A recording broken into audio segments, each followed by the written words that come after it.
Hi, I'm Dax Nollenberger, your local Santa Cruz Realtor, and today I'm going to tell you everything that you need to know to become an Airbnb host in Santa Cruz.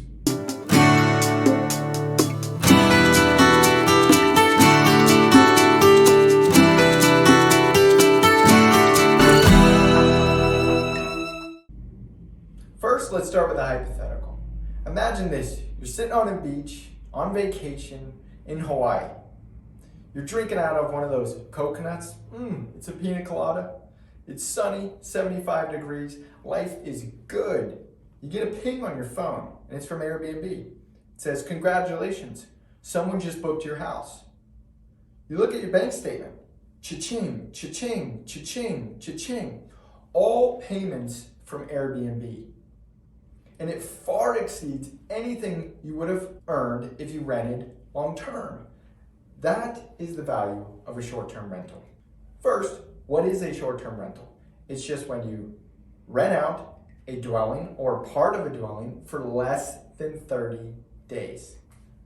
What's the value of a short-term rental? Well, first of all, you can supplement some of the rising housing costs that we're experiencing here in California, and you could potentially profit when other strategies do not, like a long-term strategy. You have flexibility to not rent it out when you want or to stay there when you want. You have the ownership benefits. If it's an investment property, you can depreciate it over 27 and a half years. You also get other tax benefits. You get the appreciation and you get the debt paid out. You can pivot quickly if something happens and the strategy isn't working, like if people stop traveling because there's a pandemic. So, if it's so great, why don't more people do it? Well, because it's complicated, and I really do think intentionally so. There are 3 regulating bodies in Santa Cruz County. There's the City of Santa Cruz, the City of Capitola, and the County of Santa Cruz. The City of Capitola is really straightforward. There's a map. If you're in the green, you fall within the eligible zone. If you're outside of it, you're ineligible. There are no exceptions. If you would like the map, there's a link in the comments below or reach out to me. Then we get to City of Santa Cruz. There are 2 distinct categories for the City of Santa Cruz: hosted permits and non-hosted permits. A hosted permit is when you have short-term rental and you live in the property for more than 6 months out of the year. So it's essentially your primary residence. A non-hosted is when you don't live in the property more than 6 months out of the year. Well, the City of Santa Cruz basically said, no more non-hosted permits. So you have to live in the property for more than 6 months out of the year. Additionally, we're going to put a cap on the number of hosted permits available.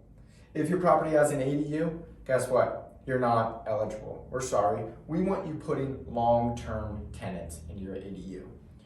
The permit, unfortunately, does not transfer with the change of ownership. So you can't market your current property if it has a vacation permit and say, hey, you get this added benefit on top. It does not transfer.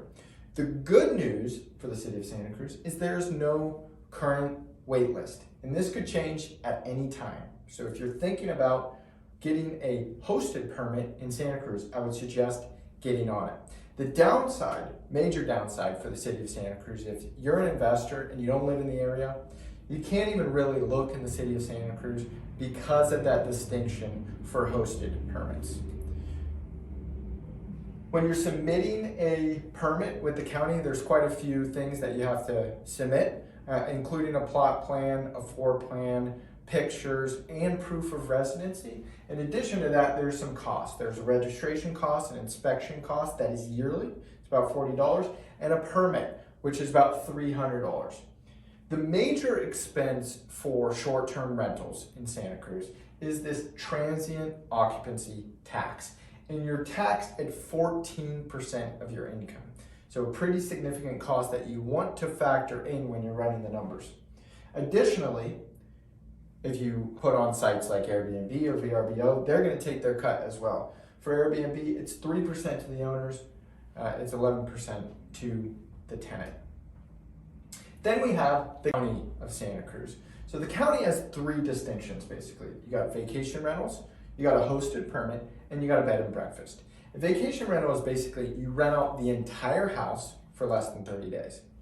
A hosted permit is when you live in the house during the stay and you rent out a room or two to a guest. The last one is bed and breakfast. I won't get into that because that is more like a hotel. We'll focus on the other two. There are essentially 4 area designations for the county. There's the Live Oak designated area, the Seacliff Aptos La Selva Beach designated area, the Davenport Swanton designated area, and a non-designated area. So let's look at the Live Oak designated area. You're basically from the harbor to 41st, everything south of Portola is in this restricted zone, and there's only 280 total vacation rental permits. The current wait list is 9. The county says you get about 5 to 6 per 6 months, so this could take anywhere to 9 months to a year. Now the previous wait list, when I checked about 6 months ago, was 35. So we've had quite a bit of turnover, and that could be because of sales that recently occurred in the area. Then you have the Seacliff Aptos La Selva Beach designated area. This is a much larger area. It basically runs from Capitola all the way to La Selva Beach, and everything south of Highway 1 is essentially in this restricted zone. There's 286 total vacation rental permits. The current wait list is 62. That could take 5 to 6 years to get to the top of the wait list. So if you're looking in the Aptos area and you want something soon, definitely look north of Highway 1 where there's no restrictions. There are a few exceptions to the rule on this wait list where you can bypass it. So I will link access to all of these resources in the comments below, and you can visit my blog, bresnyassociates.com/blog. Beach Drive is exempt from this wait list. In addition to that, there are a few streets in Rio Del Mar Flats. Stephan Road, Marina Avenue, and then a few spots on Venetian Road. In addition to that, if you're on Las Olas Drive or Potbelly Beach, you are also exempt from these restrictions. The last designated area is the Davenport Swanton. Now this is a large area, but it's not dense at all. There's only 7 total vacation rental permits. The current wait list is 1.